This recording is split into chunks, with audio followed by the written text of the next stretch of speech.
What would you do if you woke up in a hospital bed with no memory of the last 6 hours, and the only witness to what happened to you was your own phone? I'd gone to my grandmother's house for Easter dinner, the same as every year. That part I remember clearly. Sitting down at the table. My cousin Raina across from me picking at her plate without eating much of it. My uncle Daniel carving the ham the way he always insisted on doing himself. And then nothing. A clean gap in my memory, like someone had taken a pair of scissors to that afternoon. The next thing I knew, there were fluorescent lights overhead, a blood pressure cuff tightening on my arm, and my mother standing over the bed telling me I'd fainted from the heat. I don't faint.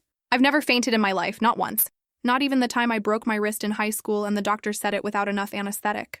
A nurse came in to check my vitals, and she didn't say much at first. Just went through the motions, like pulse, oxygen, blood pressure. But she kept glancing at the door every few seconds, the way you do when you're checking who might walk in. When she finally leaned down to adjust my IV, she said it quietly, almost like she wasn't supposed to.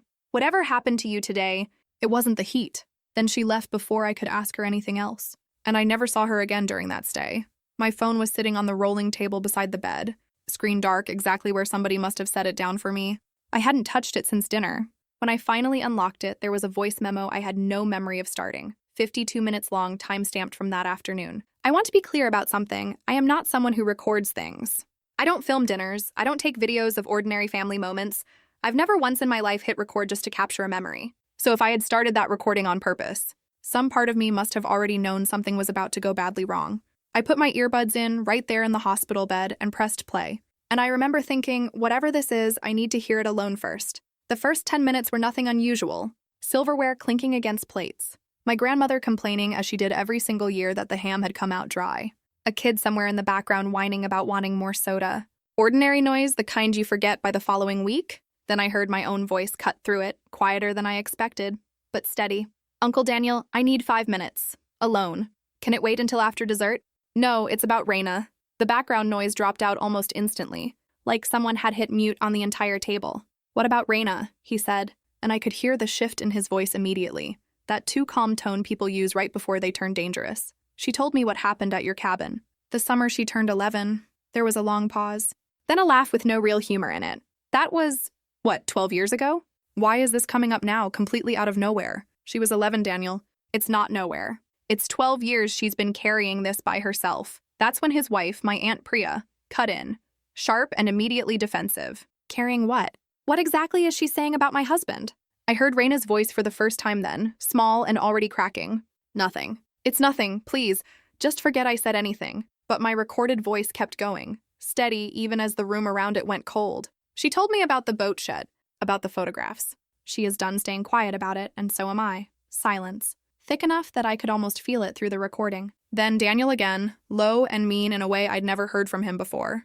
Your imagination has always run a little wild. Raina, tell her nothing happened. And this is the part where the recording turns into something I never expected, even having already lived through it once, blind. I heard a small sound, glass touching glass, and about 90 seconds later my own voice slurring, asking why the room suddenly felt like it was tilting sideways. A chair scraped back hard against the floor. Then the sound that still visits me most nights when I try to sleep. A dull, heavy thud. My body hitting the dining room floor. Chaos broke out around the microphone after that. Gasps, a chair knocked over, and Raina's voice cutting through clearest of all. We have to call someone. She needs an ambulance right now. My aunt cut her off, ice cold. Nobody is calling anybody. She's had too much wine, that's all this is. She doesn't drink, Aunt Priya. She has never had a drink in her life, you know that. She apparently does now. Daniel, help me get her onto the couch before the kids see. I lay there in that hospital bed listening to the sound of my own family dragging my unconscious body across a floor, arranging my arms and legs so I'd look like a woman who'd simply had too much fun at a holiday dinner. Someone, I think it was my mother, said, "Get a picture in case anybody asks questions later." I counted the shutter sound 4 separate times. They photographed me passed out on their couch to build an alibi before I'd even been unconscious for 2 full minutes. Raina kept trying. God bless her, even as her voice shook. This is insane. She could actually be hurt. She's fine, Daniel snapped. And you're going to keep your mouth shut about the other thing too, unless you'd like everyone at this table to hear exactly what kind of liar you've always been. Then my grandmother's voice came through, calm as reading off a grocery list, laying out the cover story piece by piece. She fainted from the heat. She'd had a glass too many, embarrassing but nothing serious. She made every single person at that table repeat it back to her, twice, like a teacher drilling a class before a test. The recording cut off abruptly, mid-sentence, the way it does when a phone gets grabbed and shoved into a bag. I sat there afterward with my hands shaking so badly I could barely hold the screen. Raina, it turned out, had come with me in the ambulance, though I had no memory of that either. I found her in the family waiting area a few doors down, knees pulled up to her chest, staring at the floor, refusing to look at anyone. "Raina," I said. I heard it. All of it. She didn't ask what I meant. She just started crying. The kind of crying that's been held down for over a decade and finally has nowhere left to go. We didn't go home that night. We drove straight to the nearest police station, and I played all 52 minutes for a detective named Ortiz, who sat completely still through the entire recording without saying a word, then picked up her desk phone and said 4 words to whoever answered on the other end. "I need warrants. Now." By 6 the next morning, they'd picked up my uncle at his office, my aunt at their house, my grandmother at hers, and both of my parents all within the same hour, before any of them had a chance to compare notes or straighten out their story. It showed almost immediately. In separate interview rooms, they turned on one another within minutes. My aunt told detectives it was all Daniel. My mother cried and insisted she'd only ever been trying to keep the family together. None of them, notably, denied that any of it had actually happened. They only fought over who deserved to carry the most blame. It was the financial records, though, that really cracked the case open beyond anything the recording alone could prove. A week into the investigation, detectives traced more than a decade of quiet payments flowing out from Daniel to nearly every adult who had been sitting at that table. My parents had received a lump sum toward a mortgage refinance the same autumn as the cabin summer. My grandmother had been getting a monthly transfer for years, dressed up on paper as loan repayments that were never actually being repaid. Aunt Priya's car had been paid off in full, in cash, 4 months after the summer Raina turned 11. This wasn't one bad decision by one broken man. It was an entire family that had been quietly purchased piece by piece over 12 years, and had simply decided the money was worth more than the truth. Then, 3 days before Daniel's bail hearing, Raina showed up at my apartment, white-faced and trembling, trying to tell me she'd misunderstood everything and wanted to walk back her statement. I noticed the bruise along her collarbone before she'd even finished her sentence. When she asked to use my bathroom, she left a folded scrap of paper tucked under the soap dish. 4 words pressed hard enough into the paper that I could feel the indentation with my thumb. "They took my son." I called Detective Ortiz before Raina had even pulled out of my driveway, my voice cracking somewhere around the 3rd sentence. What followed was, without question, the hardest 6 weeks of my life. Watching a case that had started as my own assault spiral into something involving an 8-year-old boy being used as a bargaining chip to keep his mother quiet. There was doorbell footage of my grandmother walking Raina's son to a car parked at the curb, driven by the family's own attorney. There was a burner phone that got traced to a cell tower near a relative's condo. There was an empty house where Raina and her son should have been sleeping, and 2 of the most agonizing days of my life where nobody could confirm where either of them actually was. I remember sitting on my kitchen floor at 2 in the morning during that stretch, phone in my hand, refreshing nothing because there was nothing to refresh, just waiting for it to ring. Margot, the victim advocate assigned to my case, called me twice that week just to check whether I'd eaten anything.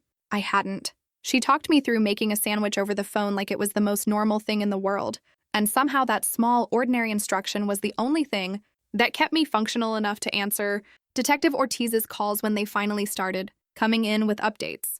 It also meant fighting to keep my own recording admissible in front of a jury, after the defense attempted to have it thrown out entirely as hearsay. My attorney, a sharp and relentless woman named Priyanka Osei, built her whole counter-argument around 2 narrow legal exceptions.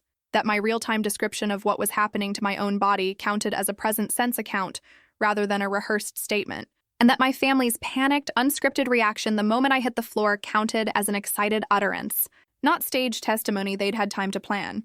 The judge agreed on both points, in a ruling that took less than a page to write. The recording stayed in the case.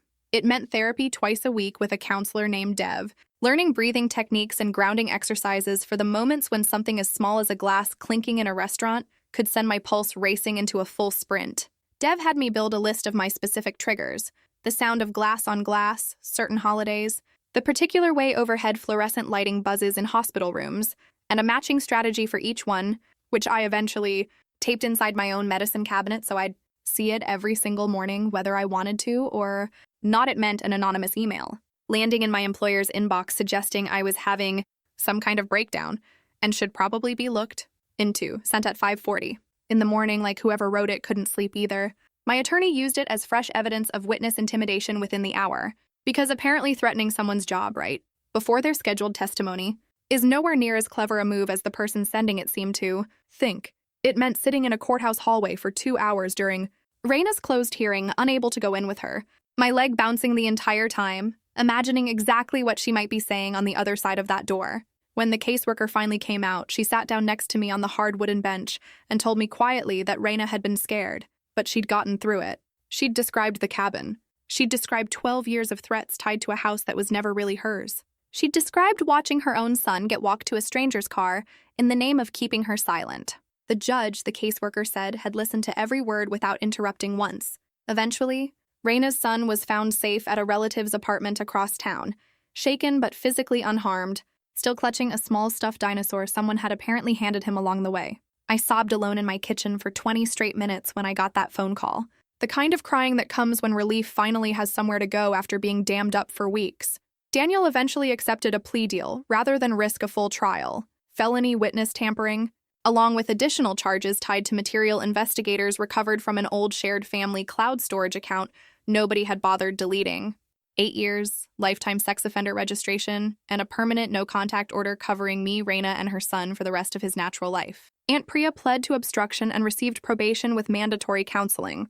My parents and grandmother, for their own roles in the decade-long cover-up, are still working through separate legal consequences of their own, and more permanently, through the consequences of a family that essentially dissolved the moment the lie holding it together finally gave out.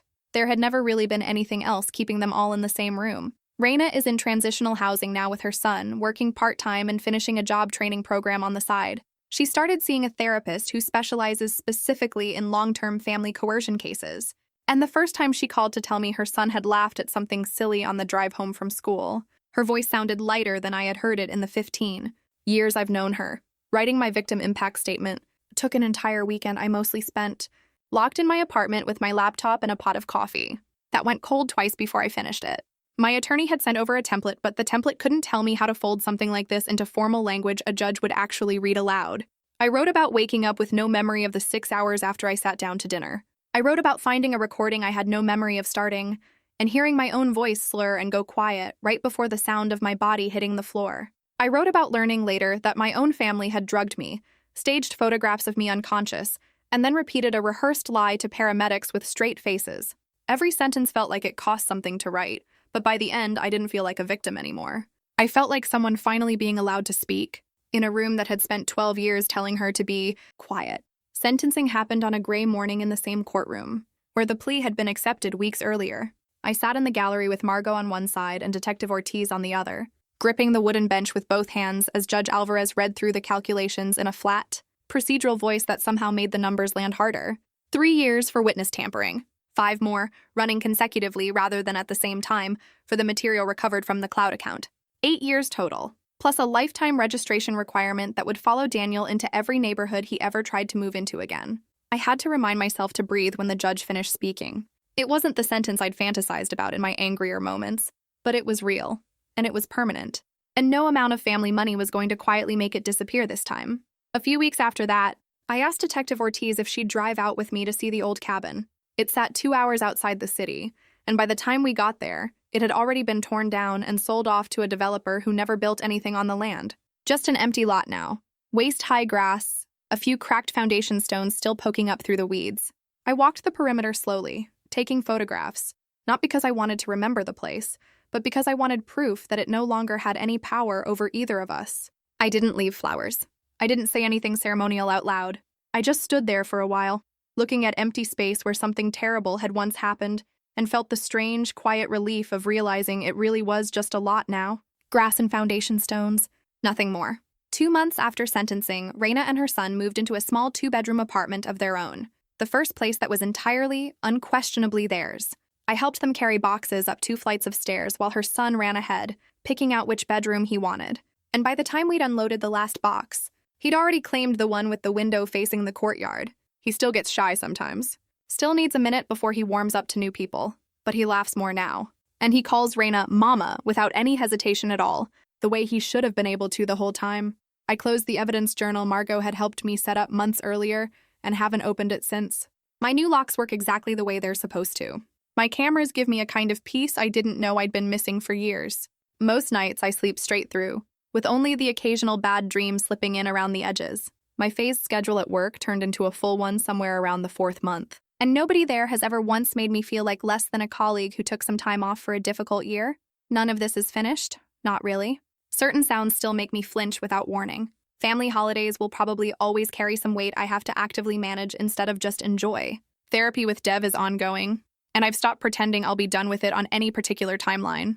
But Reina and her son are safe, in a home that's actually theirs, with a door that only opens for people they choose to let in. Daniel is exactly where he belongs, and every person who helped him hide what he did is finally facing something they can't buy their way out of. I wake up most mornings now knowing I did the right thing. Even on the days it cost me almost everything I thought I couldn't live without. People I'd known my whole life. A version of family I'd been telling myself was worth protecting. Some things really are worth losing everything for. Protecting Reina and her son turned out in the end to be one of them.